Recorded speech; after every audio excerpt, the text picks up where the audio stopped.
জয় হিন্দ জয় ভারত বন্ধুরা। আমাদের ইন্ডিয়া কি বাংলাদেশকে দুটো টুকরো করতে চায়? এটা আমি বলছি না, এটা বলছে বাংলাদেশের মিডিয়া, বাংলাদেশের কিছু নিউজ চ্যানেল। আমরা জানি যে বাংলাদেশের নিউজ চ্যানেলগুলো কি কি ভুয়া খবর ফেলায়। তেমনই একটা আজকে ভিডিও দেখবো, তো ভিডিওটা দেখো, লাস্টে কথা বলছি। শেখ হাসিনা সরকার পতনের পর ভারত বাংলাদেশের সম্পর্কে কিছুটা ফাটল ধরেছে।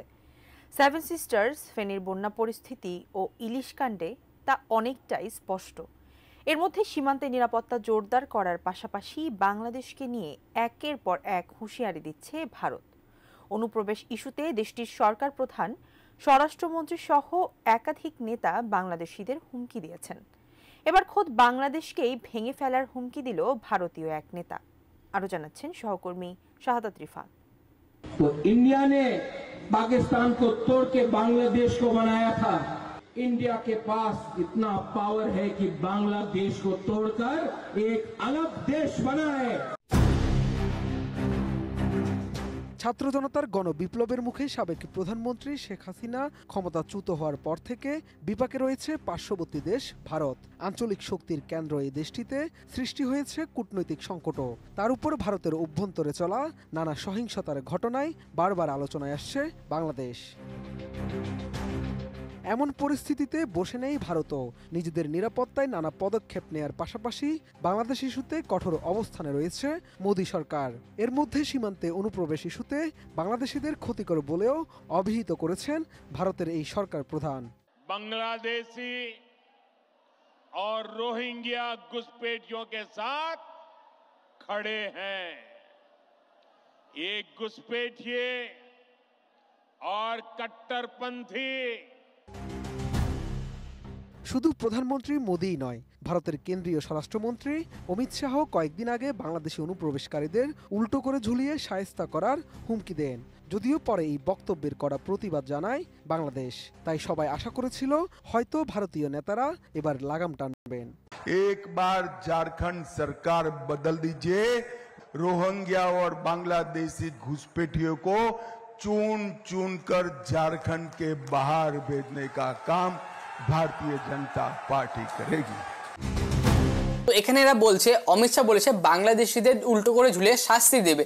সেটা কেন বলেছে? তার পিছনে একটা তাৎপর্য রয়েছে। কারণ ঝাড়খণ্ড সহ পশ্চিমবঙ্গের বিভিন্ন রাজ্য, ভারতের বিভিন্ন রাজ্য বাংলাদেশিদের আক্রান্ত। কাঁটাতারের তল দিয়ে এত বাংলাদেশি ভারতে এসেছে যে আমাদেরই জবের উপর সমস্যা হয়ে যাচ্ছে।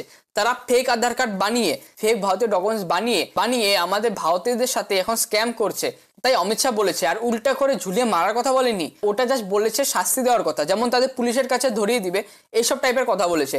আপনারা ভাবছেন আমরা বর্ডারে ঝুলানোর কথা বলেছি, সেটা একদমই না। অমিত শাহ কোনোদিন এমন কথা বলেনি, তাই এটা পুরো ফেক কথা। আর আমি এটা বুঝতে পারছি না বাংলাদেশিরা যে এত ভারতীয় বয়কট ইন্ডিয়া করে, তাও বাংলাদেশিরা এত কেন ভারতে আসে, আমি এটাই বুঝতে পারছি না। দরকার আসুক সেটা ঠিক, পাসপোর্ট ভিসা নিয়ে আসুক সেটা ঠিক, কিন্তু ইলিগাল মাইগ্রেন্টসের ওপরে এই অমিত শাহ কথাটা বলেছে।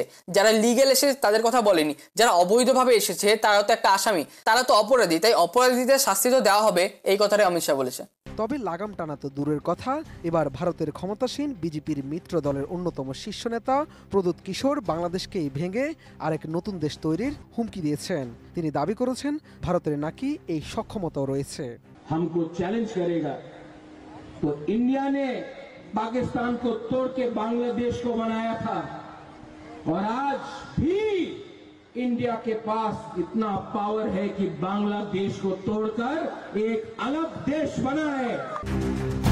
বাংলাদেশকে ভাঙার হুমকি দেওয়ার পাশাপাশি নরেন্দ্র মোদী কোনোদিন এই ধরনের উস্কানিমূলক কথা বলেনি, এটা পুরো ফেক কথা, পুরো মিথ্যা কথা।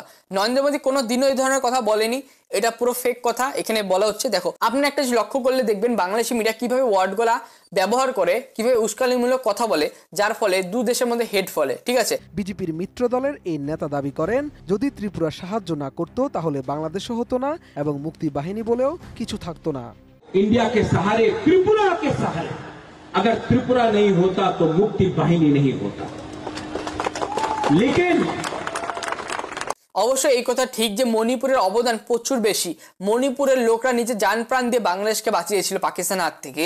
মণিপুরের লোকরা শেখ মুজিবুর রহমানকে এত পরিমাণে সাহায্য করেছিল, সেটা হয়তো আজ বাংলাদেশ ভুলে গেছে, কিন্তু আমরা ভারতীয়রা ভুলিনি। মণিপুরীরা নিজের রক্ত দিয়ে নিজের জীবন বলিদান দিয়ে বাংলাদেশিদের বাঁচিয়েছিল, বাংলাদেশের দেশটাকে। যখন পাকিস্তানিরা, যখন গুন্ডা পাকিস্তানিরা এসে বাংলাদেশের মা বোনদের সাথে খারাপ আচরণ করছিল, খারাপ ব্যবহার করছিল, তখন সেই মণিপুরিরাই ছিল এবং ভারতীয়রাই ছিল সে বাংলাদেশের সবার আগে বাঁচিয়েছিল। সে বাংলাদেশ আজকে মুক্ত। আজকে যে যারা বাংলাদেশ বলতেও পারছে না ওয়ার্ডটা, সেটা শুধুমাত্র ভারতের জন্য। আগে কিন্তু পূর্ব পাকিস্তান নাম ছিল, বাংলাদেশেও নাম ছিল না। শেখ মুজিব এবং শেখ হাসিনার কারণেই ভারত এতদিন চুপ ছিল জানিয়ে প্রদ্যোৎ কিশোর বলেন, বাংলাদেশের সাথে কিন্তু এখন আর তাদের বন্ধুত্ব নেই। যদি বাংলাদেশিরা তাদের চ্যালেঞ্জ জানাতে পারে তাহলে মনে করিয়ে দিতে চান, পাকিস্তান ভেঙে ভারত বাংলাদেশ তৈরি করেছে, বাংলাদেশ ভেঙে আরেকটি দেশ তৈরি করার সক্ষমতাও তাদের আছে। हम चुप रहे क्योंकि शेख हसीना मुजीबुर रहमान हमारा हिंदुस्तान का दोस्त था, इसके लिए हम चुप रहे। लेकिन अब दोस्त बांग्लादेश छोड़कर चला गया है। অবশ্যই কথাটা ঠিক, ভারত একটা পরমাণু সম্পন্ন দেশ।